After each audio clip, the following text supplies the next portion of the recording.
Joining us online is Trent Horn. He's an apologist for Catholic Answers, the host of the Council of Trent podcast and the author of 9 books, including Persuasive Pro-Life and Answering Atheism. He was recently on the Whatever podcast, where he took part in a very long conversation and debate on abortion. Trent, thanks so much for joining the show. Thanks for having me, Ben. So let's talk about the sort of tactics that you use when you're debating the abortion issue on places like the Whatever podcast. How do you prepare for that sort of thing? Well, when I'm engaged in a debate or dialogue with someone else, I make sure to watch their previous debates, see what they believe about abortion. So when I was engaging Destiny on this question, I watched his previous debates, and I saw that he doesn't use the standard weak arguments pro-choice people use, like what about women who are too poor, or what about back alley abortions. He doesn't even think bodily rights arguments work well. It's my body, my choice. He thinks those arguments are terrible.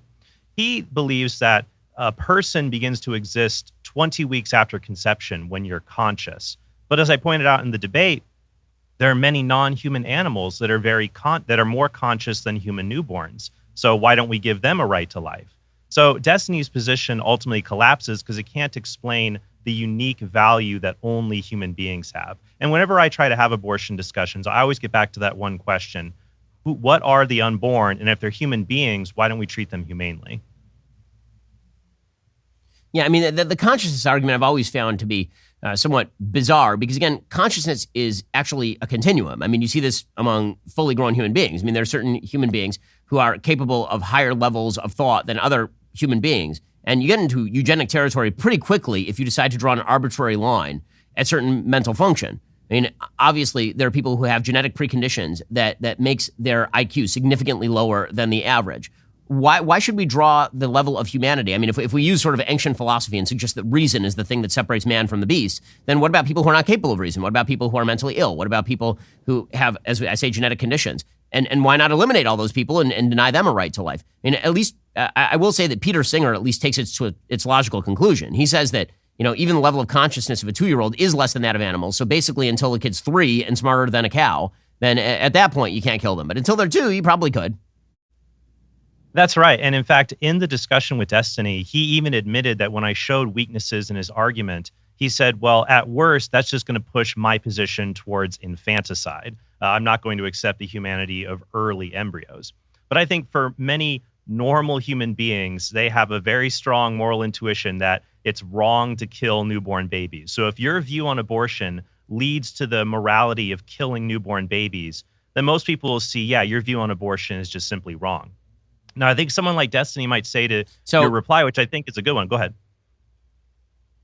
No, go ahead. No, you continue. That's fine. Oh, sure. Well, I was going to say that the reply might be that, yes, consciousness varies in different degrees, but you could still have the property of being conscious or not being conscious. Just like how someone on a football team, there might be some better players or worse players.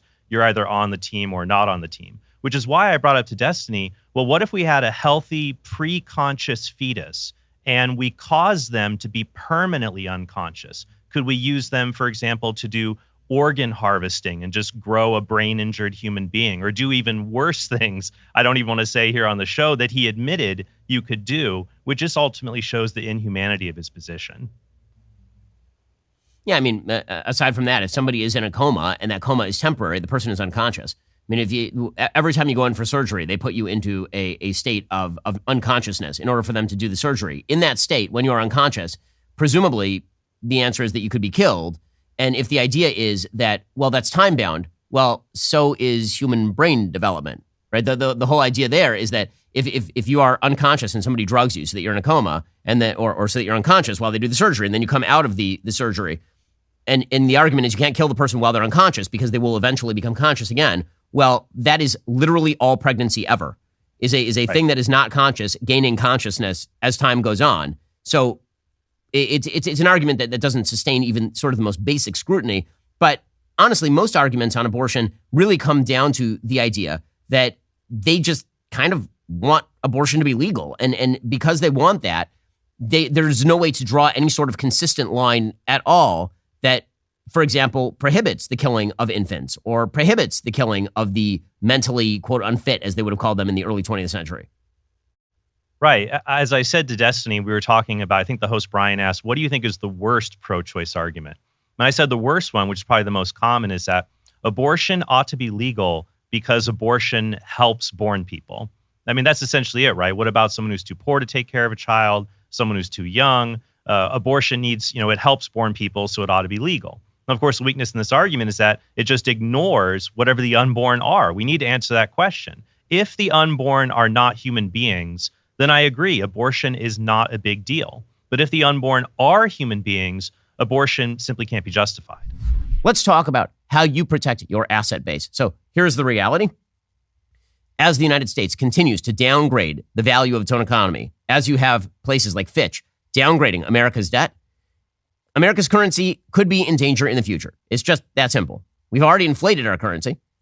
There will be deflation, there will be inflation, there will be speculation in the markets. One way to protect yourself against the vicissitudes of a government-driven market is to invest in the only asset that has never been worth zero, gold. On August 22nd, BRICS nations, Brazil, Russia, India, China, South Africa, are expected to announce the launch of a new international supercurrency fully backed by gold or other commodities. This is part of their long-term plan to supplant the United States and the dollar as cornerstones of the global financial system. You can protect your IRA or 401k from the fallout from this landmark announcement by diversifying with gold from Birch Gold. Historically, gold has been a safe haven in times of high uncertainty, which is right now. Birch Gold is the people I buy my gold from, so do thousands of other concerned savers. When currencies fail, gold remains a safe haven.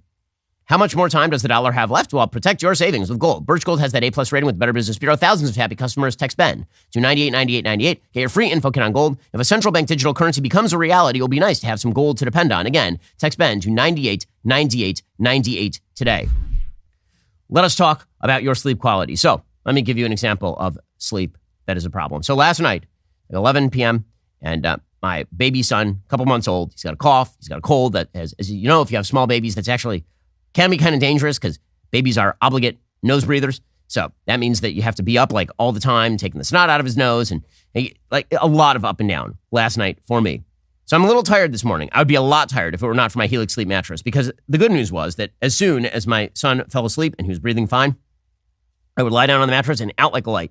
Helix Sleep has a new collection, the Helix Elite. Helix has harnessed years of extensive mattress expertise to bring their customers a truly elevated sleep experience. The Helix Elite collection includes 6 different mattress models, each tailored for specific sleep positions and firmness preferences. I've had my Helix Sleep mattress for like 7-8 years at this point. It is excellent. It's durable. My kids jump up and down on it all the time. Go to helixsleep.com/Ben. Take their 2-minute sleep quiz. Find the perfect mattress for your body and sleep type. I took that Helix quiz and I was matched with a firm but breathable mattress, which is exactly what I need to sleep. For a limited time, Helix is offering up to 20% off all mattress orders plus 2 free pillows for our listeners. It's their best offer yet. Hurry on over to helixsleep.com/Ben. With Helix, better sleep starts right now.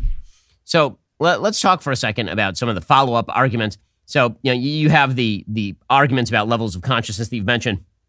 And then you have the arguments that Destiny didn't actually engage in about bodily autonomy. Now, the most famous argument along these lines is the comatose violinist argument, the argument that somebody hooks you up bodily to a comatose violinist, and that are you forced to essentially carry this person around with you for 9 months or not? How do you respond to those sorts of arguments? Well, what I point out is the violinist thought experiment. It puts us in the position of the pregnant mother. But what if we change the thought experiment to put you in the position of the violinist?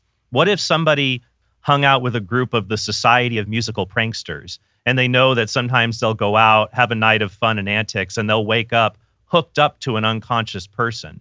And what if that person found out they were hooked up to you? And they said, you know what, I don't want, and you needed that person's kidneys to live. And they said, you know what, I don't want to take care of this guy, unplug him from me, kill him. There we see, wait a minute, you caused me to be dependent on you. So you owe me, you have a moral obligation to help me. But it gets even worse than that because this analogy is so far removed from pregnancy. An unborn child is not like a dying violinist who we choose to not save. When you unplug from the violinist, you don't start the fatal sequence of events that leads to the end of his life. You're choosing not to save his life. But in abortion, it's not the case. You have a healthy child and you initiate the fatal sequence of events by choosing to abort him or her. And then finally, my kidneys were not made for anybody else. If I donate to someone, that's extraordinary. That's a heroic act. But the uterus is designed for the unborn child. So the child, if he has any rights at all, has at least a right to the natural place he would live to receive food and sustenance. One further argument on that front that I've used as well is the fact that when that argument assumes no relationship whatsoever between the two people at issue. If the dying violinist were your brother, presumably the math changes pretty quickly. And if the dying violinist were your child, which is what we are actually talking about right here, then the math changes fairly dramatically. And anybody who is like, oh, my kid was hit by a car and might be dying, can I unplug it from me? I mean, I think at that point, everybody goes, whoa, you want to kill your own kid? Like, that's a little bit awkward. Right. But most of these arguments are incredibly awkward, actually. Right. They don't correspond to what pregnancy actually is. And so even in that case, you're right. Some people will tell me, yeah, the violinist argument, it doesn't work in normal cases of pregnancy where you do something knowing a person could get plugged into you, but maybe it works in the case of rape. But imagine a woman is kidnapped by a rapist and she escapes and she's 9 months pregnant and, she's in a rural area trying to get away from him, and she gives birth to this child that was conceived by the rapist. Now, she never chose to engage in intercourse, but this is still her child, and the child is completely dependent upon her. She could not leave that child or just abandon that child. It would be a difficult situation, but our children have a right to our care, even if we don't consent to bringing them into existence. We're speaking with Trent Horn. He's an apologist for Catholic Answers and the host of the Council of Trent podcast. So you did get into a sort of fascinating conversation with Destiny about the source of morality. And this is really what all this comes down to, is that if you don't believe that there is such a thing as an objective morality, you're likely to be able to spin off into whatever self-directed morality you choose. And that makes things very convenient for you. What do you think lies at sort of the fundamental level of the argument about the source of morality?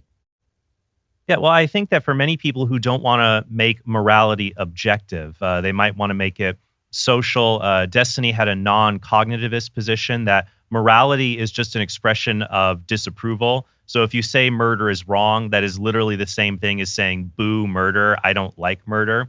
But most of us, when we talk about these moral issues, we're not just debating opinions. We understand that these are moral facts that we're talking about here.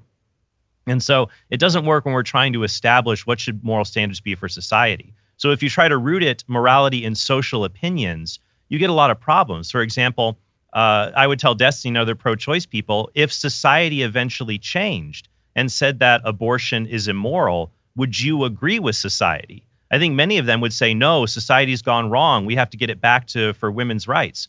Oh, okay, so you don't think that morality really comes from society because you want to reform and change society to make it in accord with your understanding of morality. All of that shows that morality can't come merely from society. We have to have a moral standard that transcends time, place, and culture. Now, as a Christian, I think the best explanation for that is there is a perfectly moral person, the source of goodness itself, God, who transcends time, place, and culture, and that's where moral standards come from. Well, again, go check out the work of Trent Horn. You can hear he's really, really good at this. His book is Persuasive Pro-Life, How to Talk About Our Culture's Toughest Issue. It's available over at Amazon. Thanks so much for your time, Trent. Really appreciate it. Are you tired of the lies and the twists of the mainstream media talking points? Yeah, me too. Join me in my newest series, Fact, where I dismantle and bring truth to this tiring mainstream agenda.